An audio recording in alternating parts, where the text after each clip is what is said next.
क्या आपको भी लगता है जो ये लोग हैं बिना अपने कर्मों की पूर्ति किए बिना डिप्रेशन में आके कोई भी परेशानी में आके गलत कदम उठा के चल देते हैं, अपना जीवन खुद ही समाप्त करते हैं, वो सही है? वो नियति है? वो भगवान ने लिखा हुआ है? वो उनकी मर्जी है? भाई उनकी मर्जी होती तो वो भेजते ही क्यों? इतना अनमोल जीवन आपको देते ही क्यों? क्यों समझते नहीं हो? इतनी प्रैक्टिकल बात है। हाँ, कोई अपना सिचुएशन में कोई हैंडल नहीं कर पाता तो वो चला जाता है कोई गलत कदम उठा के, जो कि नहीं करना चाहिए, और फिर लोग बाद में क्या बोलते हैं, जैसी भगवान की मर्जी ऐसे ही उसका होना लिखा हुआ था, ऐसे लिखा हुआ होता है।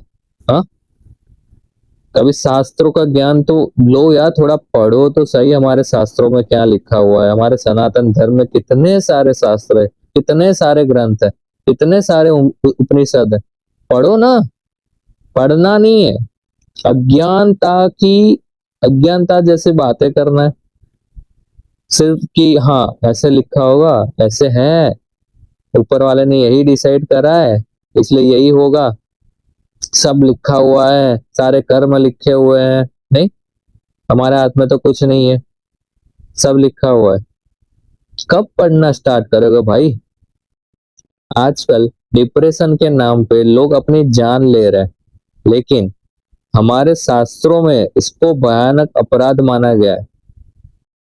अभी किसी को डायरेक्टली बताओ तो उसको भरोसा होता नहीं है कि भाई हाँ इसके पास कैसे ज्ञान है, ये तो कुछ भी बोलता रहता है, तुझसे ज्यादा दिन हमने देखे, तुझसे ज्यादा दिवाली हमने देखी। भाई सब देखा होगा, पढ़ा है क्या? शास्त्रों पढ़ना तो स्टार्ट करो। हमारे शास्त्रों में उपनिषदों में क्या लिखा है वो पढ़ना तो स्टार्ट करो।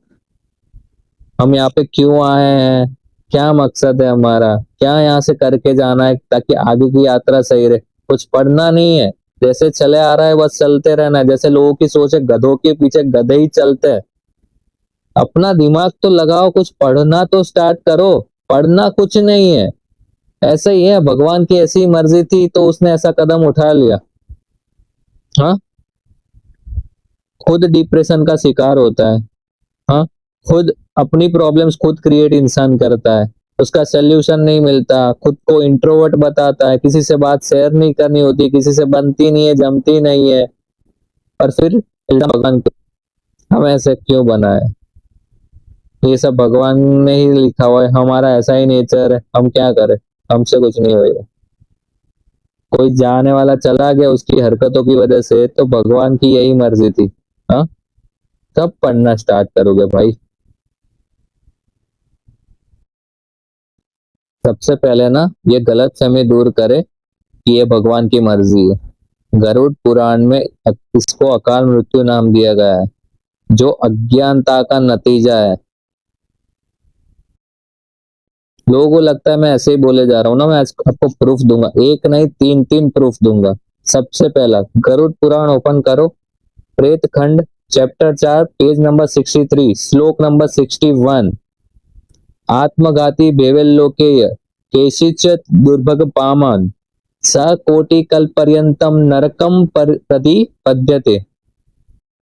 अर्थात इस संसार में जो कोई भी मनुष्य, दुर्भाग्यशाली मनुष्य ऐसी हरकत करता है, जो अपना जीवन त्यागता है, समाप्त करता है खुद से, जो अपने कर्मों की पूर्ति किए बिना यहाँ से जाता है, जो अपना देह त्याग करता है, उसको करोड़ों कल्पों तक ऐसी नरक की योनि में जन्म मिलता है और यातना भुगतनी पड़ती है। दूसरा, ईसा उपनिषद जो हमारे सबसे पुराने ग्रंथों में से एक है, उसमें साफ लिखा है जो अपनी आत्मा की हत्या करते हैं उनका अगला सफर कैसा होता है। ईसा उपनिषद में मंत्र नंबर 3, असूर्या नाम ते लोका अंधेन तम सावृतः तांस्ते प्रियाभिगच्छन्ति ये के चान्मनो अना। लोग ऐसी हरकतें करते हैं अपने साथ, उनके मृत्यु के बाद वो ऐसे योनियों में ऐसी जगह जाते हैं जहां पे नरक के द्वार खुले रहते हैं, जहां पूरा अंधकार रहता है, और वो वहां पे शांति उनको नहीं मिलती, सिर्फ वो आत्मा भटकती रहती है और उसको कष्ट मिलता रहता है। नंबर 3 भगवत गीता। जब अर्जुन निराश थे तब भगवान कृष्ण ने भी उनको ये संदेशा देते हुए हम सबको समझाया था कि क्रोधात् विगति सम्मोह सम्मोहात् स्मृति विभ्रमत समृति प्रसादन बुद्धि नाशो बुद्धि नाशात् परंसि। क्रोध और निराशा से मनुष्य की बुद्धि नष्ट हो जाती है, और बुद्धि नष्ट होती है तो मनुष्य ऐसे कदम उठाने पे मजबूर हो जाता है और उसका सर्वनाश हो जाता है। मैसेज सिर्फ इतना है कि आत्महत्या करके कोई मुक्त नहीं होता मेरे भाई, बल्कि वो अपने अधूरे कर्मों की पूर्ति के लिए उसकी आत्मा भटकती रहती है।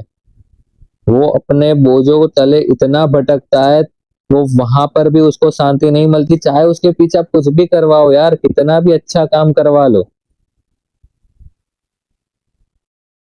तो दोस्तों प्रूफ साफ है, जीवन एक जिम्मेदारी है, बोझ नहीं है। ठीक है, शास्त्र कहते हैं कि मनुष्य शरीर मिलना देवताओं के लिए भी दुर्लभ है। इसको नष्ट करना मतलब भगवान का सबसे बड़ा अपमान करने जैसा है। अगर आप भी परेशान हो, डिप्रेशन हो, अपनी फैमिली फ्रेंड से बातचीत करो। बातचीत करने पे हर चीज का सोल्यूशन निकलता है। ऐसे रास्ते चुनने नहीं चाहिए।